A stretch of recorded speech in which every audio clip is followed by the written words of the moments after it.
क्योंकि बहू झूठ नहीं बोलती। सुधा और राकेश के 3 बेटे थे। शादी के बाद तीनों माँ बाप से दूर रहते और सिर्फ त्योहारों में आते। माँ जी, पिताजी, अगली बार आप लोग हमारे घर आइएगा। अरे नहीं बहू, सब यही आ जाते हैं तो घर खिला खिला लगता है। हाँ बहू, तू हमेशा बुलाती है तो जरूर आएंगे तेरे पास भी। हाँ हाँ, दीदी का घर बड़ा जो है, सब कुछ आपने शादी के बाद दीदी को ही तो दे दिया था। हमें भी दिया होता तो हम भी बड़ा घर लेते। क्यों सुनील? अरे नहीं नहीं, पापा ने सबको एक बराबर ही दिया है। छोटी बहू, क्या चाहिए तुम्हें, बोलो। वो आपके सोने की चेन वाली घड़ी है ना, वो अगर आप मुझे। तभी वहाँ मजली बहू भी आ जाती है। और मुझे ना आपका मंगलसूत्र कितना लंबा, सुंदर और भारी भी है। अरे हाँ हाँ, तुम दोनों को ही दूंगी बहू, चिंता ना करो। चलो अब खाना लगाओ, खाना खाया जाए। सभी मिलकर खाना खाते हैं कि पड़ोसन आ जाती है। अरे सुधा बहन, थोड़ी चीनी तो देना, घर में शक्कर नहीं है और मेहमान सर पर बैठे हैं। अरे छोटी बहू, चाची को शक्कर तो दे दो।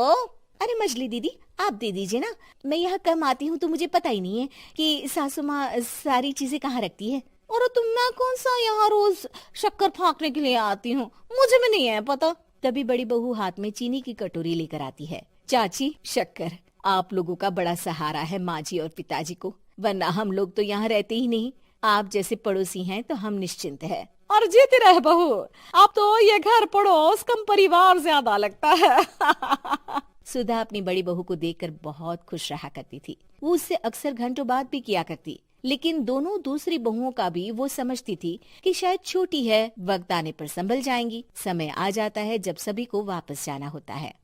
माँ जी, हम लोगों की फ्लाइट पहले है, हमें इजाजत दे। वो सास के गले लगकर चली जाती है। थोड़ी देर बाद छोटी बहू कहती है, माँ जी, मैं ना ये सोफे के कवर और चादरें ले जा रही हूँ, यहाँ तो ऐसी ही पड़ी रहेंगी। हाँ हाँ बहू, ले जा, और कुछ चाहिए तो बोल। और तो चाहिए बहुत कुछ, पर चलिए कोई बात नहीं, अगली बार ले जाऊंगी मैं। ऐसे ही मंजली बहू भी घर का बहुत सारा सामान ले जाती है। सभी के जाने के बाद सुधा राकेश से कहती है, घर कितना सूना लग रहा है ना। हाँ, और खाली भी। तुम्हारी दोनों बहुएं सब बटोर गई। अरे ठीक है ना, हम दोनों ही तो हैं, कितना सामान लगेगा, फिर उन लोगों की नई गृहस्थी, इतना मत सोचा करे। समय बीतता है। ऐसे ही हर साल त्योहारों में सुधा और राकेश के बच्चों की बहू आते और जाते वक्त ढेर सारा सामान पैक कर कर ले जाती। लेकिन कुछ ही सालों में सुधा का देहांत हो जाता है। पिताजी, आप यहाँ अकेले क्या करेंगे? हम लोगों के साथ चलिए। अरे नहीं नहीं बहू, इस घर में सुधा की यादें हैं, मैं उसे नहीं छोड़ सकता हूँ। अब तुम लोगों की माँ नहीं रही। देख लो, वैसे तो मैंने उसके जीते जी सब कुछ दे दिया है, लेकिन कुछ उसका पर्सनल कीमती सामान था जो ये है, ले लो। सामान में होती है एक घड़ी और एक मंगलसूत्र। माँ जी ने कहा था कि वो ये घड़ी मुझे देंगी। हाँ हाँ, पिताजी, माँ ने सबके सामने ये घड़ी सरिता को देने के लिए कहा था। उठा लो सरिता माँ की घड़ी। अब क्या था, छोटी बहू फट से घड़ी उठा लेती है। और पिताजी, ये मंगलसूत्र तो माँ ने मुझे ही देने को कहा था, याद है ना? वो सभी की ओर इशारा करती है। तू भी ले ले ये हार बेटा, कोई बात नहीं। मंजली फटाक से हार उठा लेती है। ससुर बड़ी बहू की तरफ देखते हैं। तुझे क्या दूं बेटा? पिताजी, माँ ने एक चीज मेरे लिए भी रखी है। सभी के कान खड़े हो जाते हैं कि आखिर सास ने क्या रखा होगा बड़ी के लिए। अरे माँ जी तो दीदी से प्यार भी ज्यादा ही करती थी, हमेशा उनसे बात किया करती। जरूर कोई बड़ी और अपनी प्रिय चीज दी होगी दीदी को।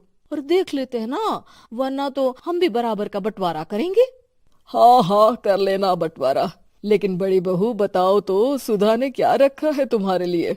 अभी तो हम लोग यही हैं पापा जी, जब जाने लगेंगे तो बता दूंगी। बड़ी बहू के मुंह से ये बात सुनकर बाकी दो बहुएं सोचने लगती हैं कि आखिर क्या है जो दीदी को सासू माँ देकर गई हैं। दीदी, ऐसा तो नहीं ना कि पूरे घर का आधा हिस्सा माँ बड़ी भाभी को देकर गई हो? तभी वहाँ ससुर आ जाते हैं। नहीं नहीं, ऐसा कुछ नहीं है। मकान तो तुम तीनों का बराबर से है। देखो, बड़ी बहू से तुम्हारी सास ज्यादा जुड़ी थी, न जाने क्यों घंटों बात किया करती थी। पता नहीं क्या देकर गई है उसे। और ससुर जी, आपको क्या पता, चालाकी से पूरे घर के पेपर में साइन करवा लिए हो, या फिर कोई छुपा गहना।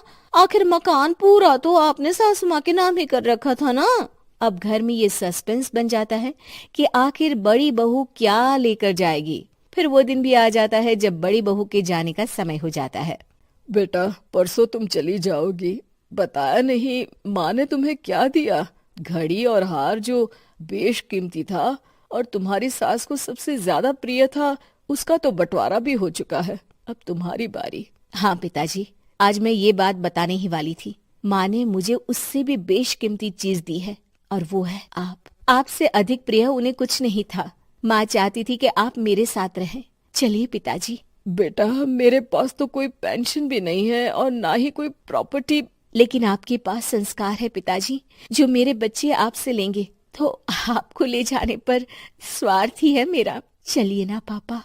सभी के सामने पिताजी बड़ी बहू और बेटे के साथ उनके घर चले जाते हैं।